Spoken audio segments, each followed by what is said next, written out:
दहेज। अब निरुपमा के विवाह की बातचीत चल रही है। उसके पिता रामसुंदर मिश्र ने बड़ी खोज की, लेकिन मनपसंद वर कैसे भी नहीं मिला। अंत में एक बड़े राय बहादुर के घर के इकलौते लड़के को खोज निकाला।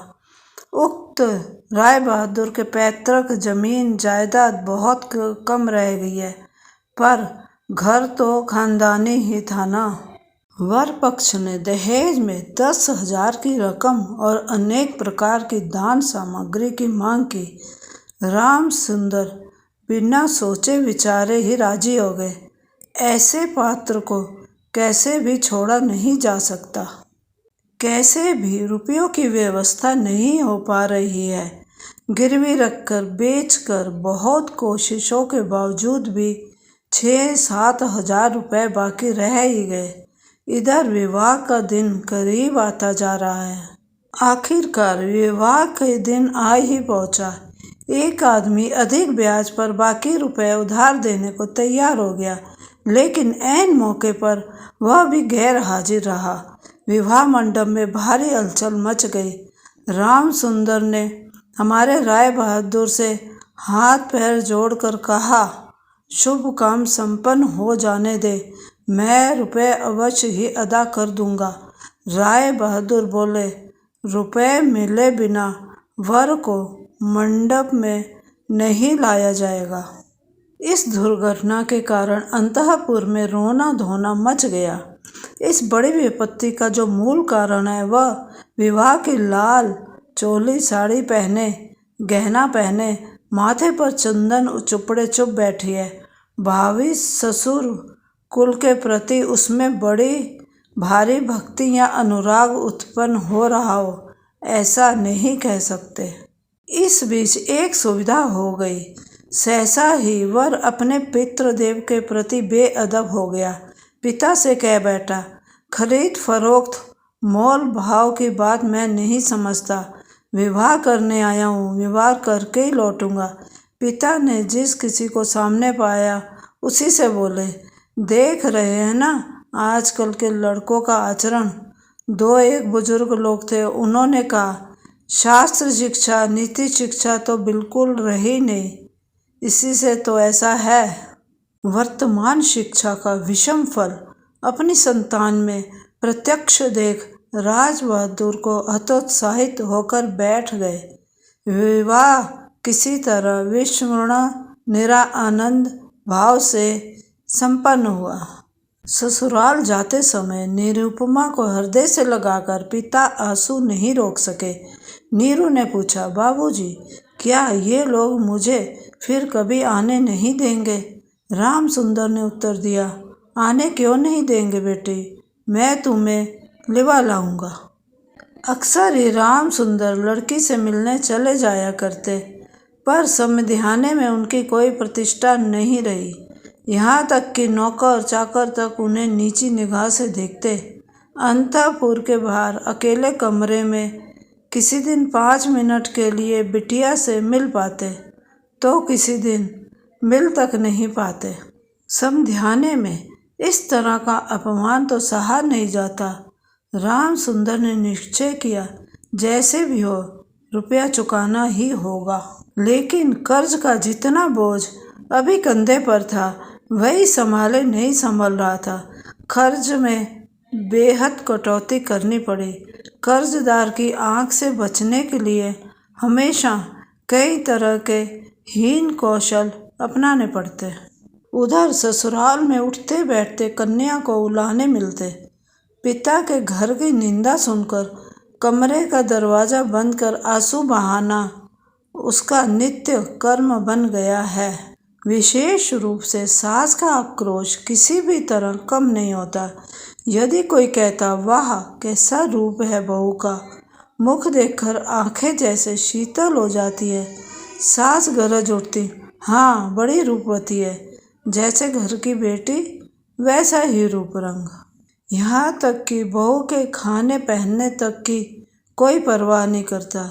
यदि कोई दयालु पड़ोसी किसी प्रकार की कोई कमी बताता तो सास उत्तर देती, इतना ही बहुत है, यानी कि बाप ने पूरे दाम दिए होते तो बेटी की भी पूरी सार संभाल होती। सभी ऐसा भाव प्रदर्शित करते जैसे बहू का इस घर पर कोई अधिकार नहीं है, वो धोखा देकर घुस आई है। शायद कन्या के अनादर अपमान की ये सारी बातें कानों कान अंत में राम सुंदर तक पहुंची होंगी। वे घर बार बेचने का प्रयत्न करने लगे, लेकिन लड़कों को बेघर करने जा रहे हैं यह बात उनसे छिपाई रखी। उन्होंने निश्चय किया घर बेचकर फिर उसी घर को किराए पर ले लेंगे। ऐसे कौशल से चलेंगे कि उनके मरते दम तक यह बात लड़के जान तक नहीं पाएंगे। लेकिन लड़के जान गए। सब आकर रोने चिल्लाने लगे, खासकर बड़े तीनों शादीशुदा लड़के, जिनमें से किसी की संतानें भी हैं। उनकी असहमति बड़ी महत्वपूर्ण थी। घर की बिक्री स्थगित रही। तब राम सुंदर इधर उधर से भारी ब्याज पर थोड़े थोड़े रुपए उधार लेने लगे। इसका नतीजा यह हुआ कि गृहस्थी का खर्चा चलाना मुश्किल हो गया। नीरू पिता का मुख देखकर सब कुछ समझ गई। वृद्ध के पके केश, सूखा चेहरा और सदा संकुचित भाव में दैन्य और दुश्चिंता प्रकट हो आई। कन्या के आगे जब पिता अपराधी है तब वह अपराध अनुताप क्या छिप सकता है। जब समझाने की अनुमति से क्षण भर के लिए कन्या से साक्षात्कार होता तब पिता की छाती कैसे फट रही होती, यह उनकी हंसी देखकर ही अनुमान हो जाता। नीरू उस व्यथित पितृ हृदय को सांत्वना देने के लिए कुछ दिन के लिए मायके जाने को अत्यंत अधीर हो उठी। वह पिता का म्लान मुख देखकर अब दूर नहीं रह सकती थी। एक दिन राम सुंदर से बोली, बाबूजी, मुझे एक बार घर ले चलो। राम सुंदर ने कहा, अच्छा। किंतु उनका कोई जोर नहीं अपनी पुत्री पर। पिता का जो स्वाभाविक अधिकार होता है वह जैसे दहेज के रुपयों के बदले गिरवी रख दिया गया हो। यहाँ तक कि अत्यंत संकोच के साथ पुत्री से मुलाकात की भीख मांगनी होती और उसमें कभी कभी निराश होने पर भी दूसरी बार कुछ कहने का मुख नहीं रहता।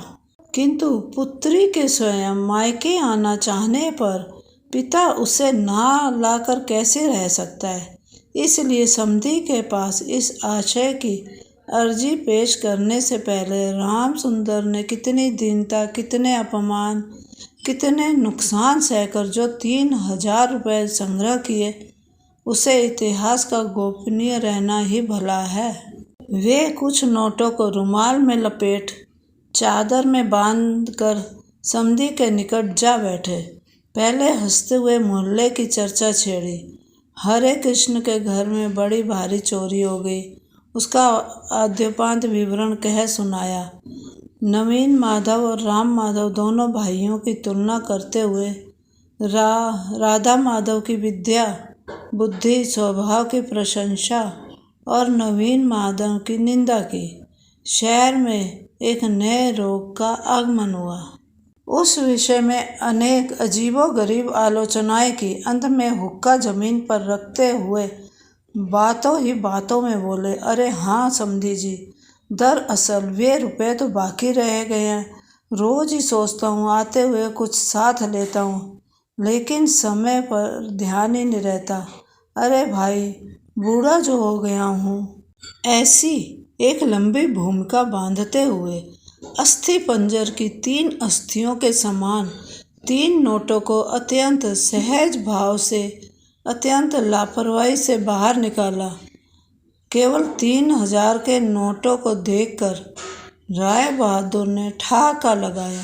बोले, रहने दीजिए समधी जी, इसकी मुझे ज़रूरत नहीं। एक प्रचलित देसी कहावत का उल्लेख करते हुए बोले, छोटी सी बात के लिए वे हाथों को बदबूदार नहीं करना चाहते। ऐसी घटना के बाद कन्या को घर ले जाने का प्रस्ताव कोई जबान पर नहीं ला सकता था। केवल राम सुंदर ही थे जिन्होंने सोचा, यह सब रिश्तेदारी का संकोच अब मुझे शोभा नहीं देता। मरमाहत को काफ़ी देर तक चुप रहने के बाद अंत में मृदु स्वर में बात चलाई।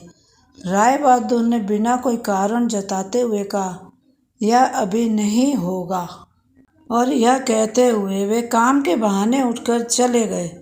राम सुंदर पुत्री को मुंह न दिखाकर कांपते हाथों उन कुछ नोटों को चादर की खूंट में बांध कर लौट आए। मन ही मन प्रतिज्ञा की, जब तक सारे रुपए अदा करने की निसंकोच कन्या के अधिकार की मांग नहीं कर सकेंगे, तब तक फिर समधियाने नहीं आ जाएंगे। बहुत दिन बीत गए। निरुपमा आदमी पर आदमी भेजती रही, पर पिता नहीं आए। अंत में रूठकर उसने आदमी को भेजना बंद कर दिया। इससे राम सुंदर के मन पर भारी चोट पहुंची, लेकिन फिर भी वे नहीं गए। कुआर का महीना आ गया। राम सुंदर ने कहा, अब की पूजा में बेटी को घर लाना ही है, नहीं तो मैं। खूब लंबी चौड़ी सी कसम खाई। पंचमी या षष्ठी के दिन चादर की खूंट में कुछ नोटों को बांधकर राम सुंदर ने यात्रा की तैयारी की। एक 5 साल के पोते ने आकर पूछा, दादाजी क्या मेरे लिए गाड़ी खरीदने जा रहे हो? ठेला गाड़ी चढ़कर हवा खाने का बहुत दिनों का शौक है, पर किसी भी तरह उससे पूरा करने का उपाय नहीं सोचता। 6 वर्ष की पोती रोती हुई आकर कहती है, पूजा के अवसर पर निमंत्रण में पहनकर जाने के लिए उसके पास एक अच्छा कपड़ा नहीं है। राम सुंदर यह सब जानते थे। तंबाकू पीते पीते बूढ़े ने इस विषय में काफ़ी सोचा। जब राय बहादुर के घर से पूजा का निमंत्रण आएगा, तब उनकी बहुओं को अत्यंत मामूली गहनों के साथ अनुग्रह पात्र के समान वहाँ जाना होगा। इन सब बातों को सोचकर उन्होंने बड़ी गहरी सांस भरी, लेकिन इससे उनके भाग्य की वार्धक्य रेखा के अधिक गहरे अंकित होने के सिवाय और कोई फल नहीं मिला। दैन्य पीड़ित घर की क्रंदन ध्वनि को कानों में भरकर वृद्ध ने अपने समधी के घर में प्रवेश किया। आज उनमें संकोच का भाव नहीं। द्वार रक्षक और मृत्यु के मुंह की ओर भी वह चकित सलज्ज दृष्टिपात दूर हो गया, मानो उन्होंने अपने ही घर में प्रवेश किया हो। सुना राय बहादुर घर में नहीं है, कुछ देर प्रतीक्षा करनी होगी। मन के उच्छ्वास को न संभाल पा राम सुंदर ने कन्या के साथ मुलाकात की। आनंद तिरेक से दोनों नेत्रों से आंसू बह चले। पिता भी रो रहे हैं, कन्या भी रो रही है, दोनों में से कोई भी बोल नहीं पा रहा है। ऐसे ही कुछ समय बीत गया। फिर राम सुंदर ने कहा, बेटी अब की तुझे ले जाऊंगा, अब कोई रुकावट नहीं। इसी समय राम सुंदर के बड़े लड़के हरमोहन ने अपने दोनों छोटे बच्चों के साथ सहसा कमरे में प्रवेश किया। वे पिता से बोले, बाबूजी, तो फिर आपने हम लोगों को रास्ते पर बिठा दिया। राम सुंदर ने अचानक अग्निमूर्ति को कहा, तुम लोगों के लिए क्या मैं नरक में जाऊं? तुम लोग मुझे मेरे सत्य की रक्षा नहीं करने दोगे। राम सुंदर घर बेच बैठे हैं। लड़के कैसे भी कुछ जान ना पाए, इसके लिए अनेक उपाय किए, फिर भी वे जान गए। जानकर उनके प्रति अचानक रुष्ट और असंतुष्ट हो उठे। उनका पोता उनके दोनों घुटनों से यथाशक्ति लिपट कर मुंह उठाकर बोला, दादाजी मुझे गाड़ी नहीं खरीद दी। सिर झुकाए राम सुंदर से कोई उत्तर ना पाकर नीरू के पास आकर बोला, मुझे एक गाड़ी खरीद दोगी बुआ? निरुपमा सारा मामला समझ गई। बोली, बाबूजी, यदि तुमने अब एक पैसा भी मेरे ससुर को दिया तो अपनी कन्या का मुंह फिर कभी नहीं देख पाओगे। तुम्हारी देह छूकर मैं यह कसम खाती हूँ। राम सुंदर ने कहा, राम राम, ऐसी बात नहीं कहते। फिर यह रुपए यदि मैं ना दे पाऊँ तो तुम्हारे पिता का अपमान और तुम्हारा भी। नीरू बोली, रुपया देना ही अपमान है, तुम्हारी कन्या का क्या कोई सम्मान नहीं? क्या मैं केवल रुपए की थैली भरूं? जब तक रुपए हैं तब तक मेरा दाम है। नहीं बाबूजी, ये रुपए देकर तुम मेरा अपमान मत करो। इसके अलावा मेरे पति तो यह रुपए नहीं चाहते। राम सुंदर ने कहा, बेटी तब यह तुम्हें जाने नहीं देंगे। निरुपमा बोली, ना जाने दे तो क्या कर सकते हो बोलो। फिर भी तुम ले जाने के लिए कुछ मत करना। राम सुंदर कांपते हाथों नोटबंदी चादर को कंधे पर डाल चोर के समान सबकी आंखें बचाकर घर लौट गए। राम सुंदर रुपए लाए थे और बेटी की मनाही के कारण वे रुपए दिए बिना ही लौट ले गए। यह बात छिपी ना रही। द्वार पर कान लगाकर कौतूहल स्वभाव वाली दासी ने नीरू की सास के पास यह खबर पहुंचा दी। सुनते ही उनके क्रोध की सीमा ना रही। निरुपमा के लिए उसकी ससुराल अब कांटों की सेज बन गई। इधर उसके पति विवाह के थोड़े दिनों बाद ही डिप्टी मजिस्ट्रेट होकर किसी दूसरे शहर में चले गए थे।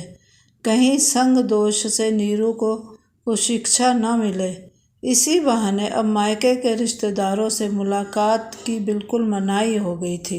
इसी समय नीरू अत्यंत कठिन रोग से पीड़ित हो गई, पर इसके लिए उसकी सास को पूरी तरह से दोषी नहीं ठहराया जा सकता। अपने शरीर के प्रति वह अत्यंत लापरवाही बरत रही थी। कार्तिक की महीने की ओस में रात भर सिरहाने का द्वार खुला रखती, जाड़े के दिनों में देह पर कपड़ा नहीं रखती, खाने पीने में कोई नियम नहीं मानती। दासियां जब अक्सर भोजन लाना भूल जाती तब एक बार भी मुंह खोलकर उन्हें स्मरण नहीं दिलाती। वह पराए घर में दास दासी की तरह स्वामी स्वामिनी के अनुग्रह पर निर्भर हो रही है। यह संस्कार उसके मन में बदमूल हो रहा था, लेकिन इस प्रकार का भाव भी सास को सहन नहीं था। यदि भोजन के प्रति बहू की किसी प्रकार की लापरवाही देखती तो सास क्या उठती, नवाब के घर की बेटी है ना, गरीब के घर का अन्न इनके मुंह में रुसता नहीं। फिर कभी कहती, एक बार देखो तो कैसी बुरी शक्ल बना रखी है, दिन ब दिन जैसे जली सूखी लकड़ी सी हुई जा रही है। रोग जब गंभीर होता गया तब सास बोली, ये सब इसके नखरे हैं। आखिर एक दिन नीरू ने अत्यंत विनयपूर्वक सास से कहा, मैं एक बार अपने बाबूजी और भाइयों को देखूंगी।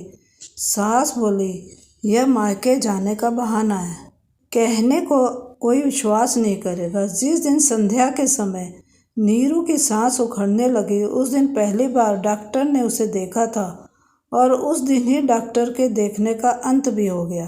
घर की बड़ी बहू मरी। खूब धूमधाम से अंत्येष्टि क्रिया संपन्न हुई। जिले में प्रतिमा विसर्जन समारोह के बारे में राय चौधरियों की जैसी बड़ी लोक प्रसिद्धि है। बड़ी बहू की अंत्येष्टि संबंधी राय बहादुर की बहुत कुछ वैसे ही ख्याति फैल गई। ऐसी चंदन काठ की चिता इस इलाके में कभी किसी ने देखी नहीं। ऐसे समारोह का श्राद्ध अनुष्ठान भी केवल राय बहादुर के घर में ही संभव था। सुना जाता है इससे उनके ऊपर कुछ कर्ज भी हो गया। राम सुंदर को सांत्वना देते समय उनकी बेटी की कैसी महासमारोह के बीच मृत्यु हुई, सभी ने उसका बड़ा विस्तृत वर्णन किया। इधर डिप्टी मजिस्ट्रेट का पत्र पहुंचा। मैंने यहाँ सारा बंदोबस्त कर लिया है, इसलिए मेरी पत्नी को फौरन यहाँ भेज दे। राय बहादुर की श्रीमती ने लिखा, बेटा, हमने तुम्हारे लिए एक दूसरी लड़की का रिश्ता तय किया है, इसलिए छुट्टी लेकर फौरन आओ। इस बार 20,000 का दहेज और हाथों हाथ अदायगी।